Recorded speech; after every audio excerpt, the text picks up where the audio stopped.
네, 안녕하세요. 스팀21 윤 대표입니다. 이번 시간에는 자기주도 성장 원리로 게임하는 우리를 어떻게 바라봐야 되나에 대한 얘기를 좀 해보려고 합니다. 게임을 많이 하는 자녀 때문에 고민하는 부모님들이 많으신데요. 이 게임을 하지 말라 그래도 하고 또 이 게임 때문에 공부 스케줄도 꼬이고 자기 시간 관리도 안 되는 그 자녀들 때문에 고민이 좀 많으시죠. 그래서 우리가 게임이라는 것이 어떻게 우리 아이의 뇌에 작용하는지를 이해를 하는 게 저는 중요하다라고 생각을 하는데 이 게임을 디톡스하는 거 역시 그 원리를 이해를 해야 바로 그만하라고 다그치는 게 아니라 우리가 이거를 어떻게 좀 더 효율적으로 줄여 나갈 수 있을지를 고민할 수 있기 때문에 이 영상을 좀 짧게 찍어 보려고 합니다. 제가 강의 때마다 한 번씩 설명을 하는 것 같은데 우리 몸의 성장 원리가 있죠. 동일한 DNA 세포가 뭐 뇌로 가고 몸으로 가고 하기 때문에 우리가 세포의 성장 원리를 이해를 하면 우리 뇌에도 이해를 할 수가 있다. 제가 늘 그렇게 말씀을 드렸습니다.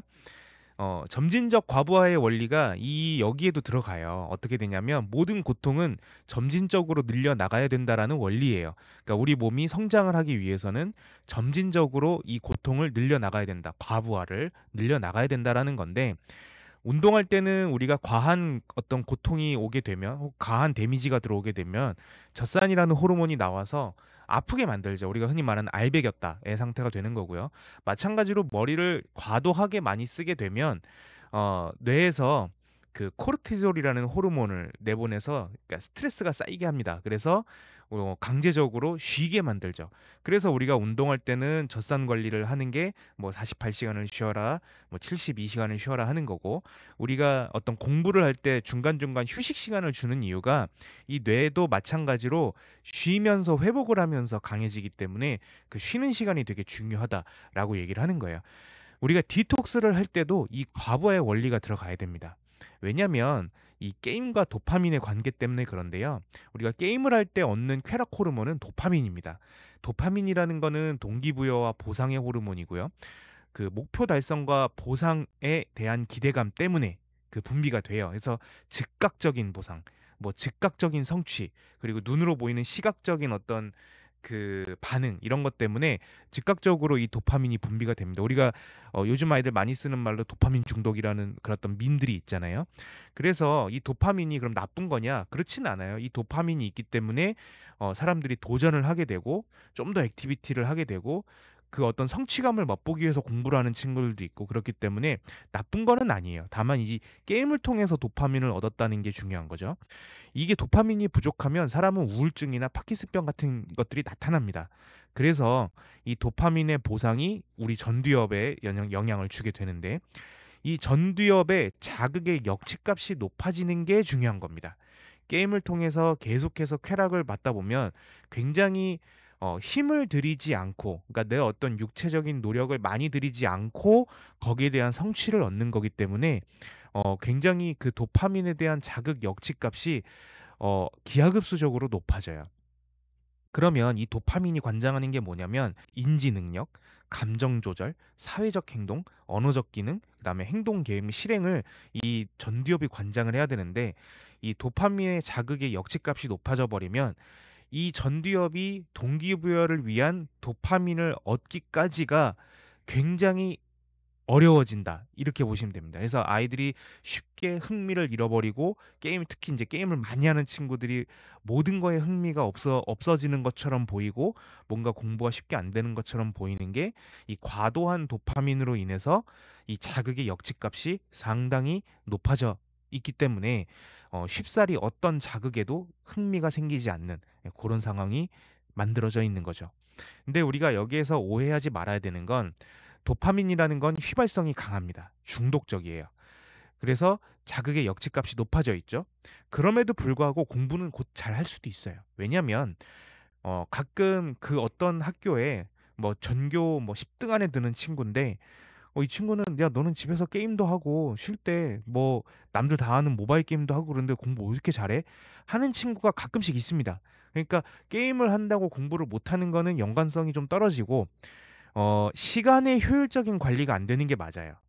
그러니까 흔히 말 공부를 잘하는 친구는 정확하게 말하면 시험 성적이 좋은 친구겠죠. 그러니까 시험 성적이 좋은 친구는 그 친구의 어떤 두뇌 역량으로 그 짧은 시간을 자기 나름대로 공부에 투자해서 그만의 효율을 얻었다라고 보시면 되고, 우리 대다수의 평범한 친구들은 시간적인 효율, 그러니까 시간의 효율적인 관리가 안 되면 공부에 성과가 따라오기가 힘들기 때문에, 게임으로 인해서 시간 효율적인 관리가 안 되면 공부의 성과도 당연히 낮아진다라고 보는 거고, 이 시간의 비효율이라는 건 결국 제가 늘 말씀드리는 자기주도 순환의 실패로 이어집니다. 그래서 결론적으로 게임을 많이 하면 성적이 떨어지냐? 그건 아니에요. 게임을 많이 하면 결과적으로 탐험력이 낮아지는 겁니다. 그리고 호기심이 굉장히 그 낮아지는 거고요. 어려워지는 거고요. 그러니까 자기 주도 순환이 안 돌아가기 때문에 이 아이가 효율적인 상황에서 어떤 성적으로 이어지는 학습의 순환이 힘들어진다. 이렇게 보시는 게 맞을 것 같습니다. 어 다양한 쾌락 호르몬이 있어요. 우리가 쾌락이라고 하니까 자꾸 어떤 부정적인 의미로 쓰이게 되는데, 정확하게 뭐 행복 호르몬이라고 바꿔서 얘기하면 도파민 외에도 세로토닌, 옥시토닌, 엔돌핀 같은 것들이 존재합니다. 그럼 우리가 도파민이라는 것이 주는 그 충족감을 결국 이 다양한 세로토닌, 옥시토신, 엔돌핀으로 대체를 해야 되는 거잖아요. 그러니까 게임을 그냥 줄이면, 제가 아까 점진적 과부하를 말씀드렸던 게, 어 자꾸 오던 도파민이 안 오게 되는 것도 고통입니다. 그러니까 고통을 한 번에 많이 주면 사람이 과한 스트레스를 받게 되고, 그러면 이 뇌에 쇼크로 와요. 그러니까 받아들이기에. 그러니까 게임도 줄일 때에 점진적으로 줄여가야 됩니다. 우리가 담배 피우시는 분들이 담배 끊을 때 뭔가 대체품을 찾고 뭐 하루 한갑 피던 걸 반갑으로 줄이고 막 이런 식으로 점진적으로 줄였을 때 이게 줄여지는 거지, 식단도 마찬가지고, 우리가 이 도파민으로 중독되어 있는 이 도파민 보상 체계를 낮추기 위한 것도 점진적으로 낮춰야 돼요. 그래서 이거를 장기적으로는 세로토닌, 옥시토신, 엔돌핀, 그리고 다른 형태의 도파민으로 좀 경험할 수 있도록 만들어주는 게 우리가 이 게임하는 아이를 대하는 우리의 자세가 되어야 되지 않나 생각을 하고요. 그래서 제가 말씀드렸던 것처럼 새로운 활동을 시작하는 스트레스, 그러니까 게임 외의 활동으로 전환할 때 초반에 느끼는 낯선 부담감이 있고, 기존 도파민 자극을 줄여야 되는 스트레스. 그래서 자연스럽게 게임 시간을 줄이고 다른 활동으로 만족감을 채워줘야 돼요. 중요한 건 다른 활동으로 만족감이 채워져야 돼요. 그러니까 초반에 대체하는 건 도파민급의 어떤 만족감이 오는 활동이어야 될 거예요.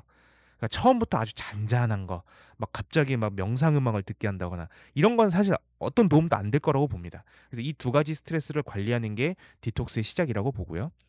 좀 단계별적으로 우리가 실천하는 가이드를 한 스텝 4개 정도로 제가 나눠봤는데, 제가 좀 말이 빠르기 때문에 화면을 멈추시고 한번 쭉 읽어보세요. 1단계는 게임의 습관을 파악해야 돼요. 그러니까 예를 들면 어느 부분에서 디톡스를 할 건지, 어느 부분을 얼마만큼 줄여가야 되는지를 하려면 쭉 관찰을 해보세요. 아니면 내가 좀 게임을 줄이고 싶다 그러면 내 스스로의 일상을 관찰하는 겁니다. 기록을 하세요.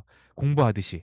내가 게임을 몇 시부터 몇 시까지 했고, 주로 어떤 장르를 했고, 여기서 내 롤은 뭐였고, 이런 것까지 쭉 기록을 하세요. 어느 정도 만족감을 얻었는지.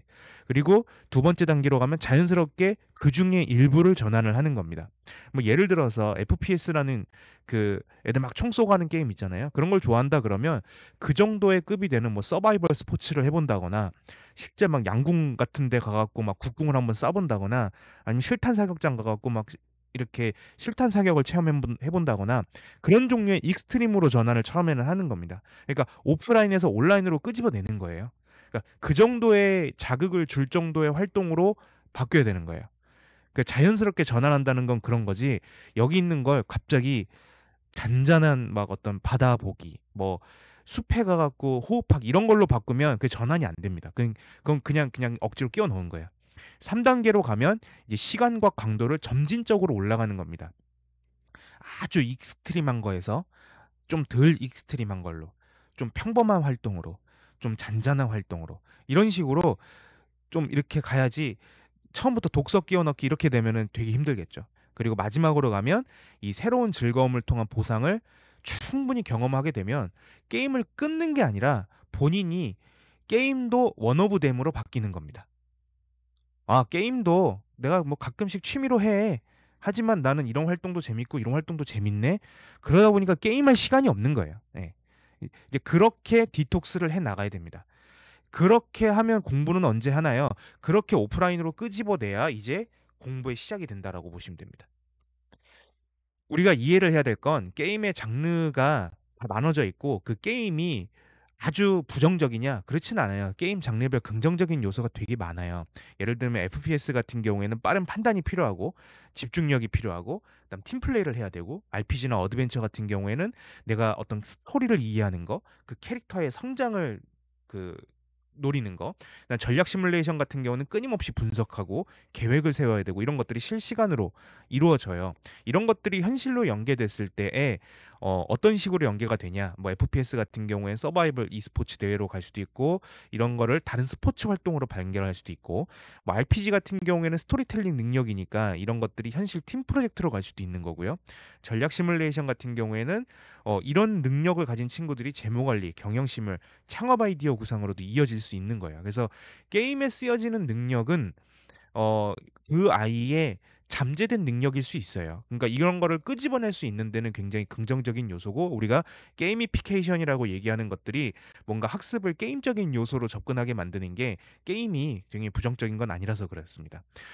우리가 성향에 따라서 하는 게임이 다르다는 걸 이해를 해야 돼요. 우리 아이가 무슨 게임을 하는지 아는 게 그래서 중요해요. 제가 "아 우리 애 게임 너무 많이 해요." 해 갖고 "그러면 자녀분은 보통 어떤 게임을 하시나요?" 물어보면 "그냥 게임이요." 하시는 분들이 있어요. 그건 잘 모르는 거예요.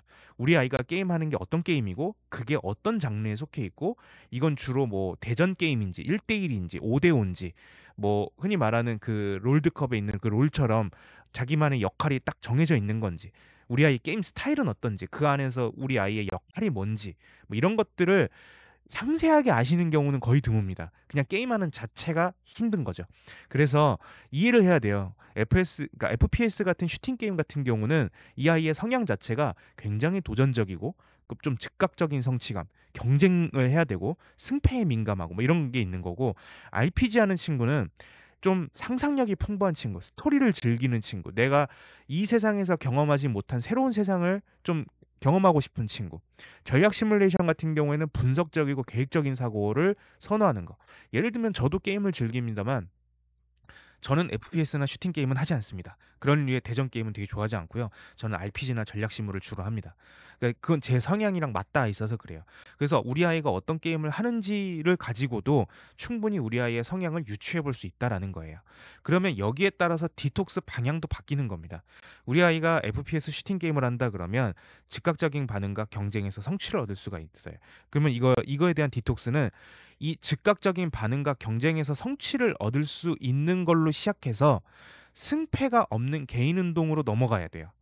그러니까 처음에는 승패가 있는 운동을 오프라인 상에서 하면서 나중에는 승패가 없어도 즐거움을 느낄 수 있는 걸로 넘어가는 거고 RPG 같은 경우에는 이 상상력을 자극하는 뮤지컬, 독서, 영화, 뭐 체험, 미술관 뭐 이런 식의 것들을 같이 보다가 이 상상력이 없어도 되는 걸로 넘어가는 거고 전략 시뮬레이션도 마찬가지로 이 전략하는 부분을 활용할 수 있는 대체 활동으로 넘어가서 이제는 전략이 필요 없는 활동으로 디톡스가 되는 이 디톡스 방향을 게임 장르에 따라서도 바뀌기 때문에 우리가 아이들이 게임하는 거 볼 때 이런 부분들을 좀 이해를 할 필요가 있다라는 겁니다. 이렇게 해야 탐험력의 첫 단계가 시작이 되는 겁니다. 게임을 단순히 끊고 공부를 하란다고 해서 그 친구가 공부를 하는 게 그건 억지 암기가 되겠죠. 그는 자기주도 학습이 절대로 불가능한 상태가 되는 거고요. 우리가 천천히 점진적으로 좀 길게 보고 들어간 게 1 년짜리가 들어갔는데 빼는 거를 하루 만에 빼내는 방법은 없어요. 1 년짜리 들어간 걸 최소 6 개월, 1 년을 걸려서 빼야 되는 거죠. 근데 우리가 뺀 상태에서 시작할 수는 없으니까 점진적으로 빼면서 시작할 뿐입니다.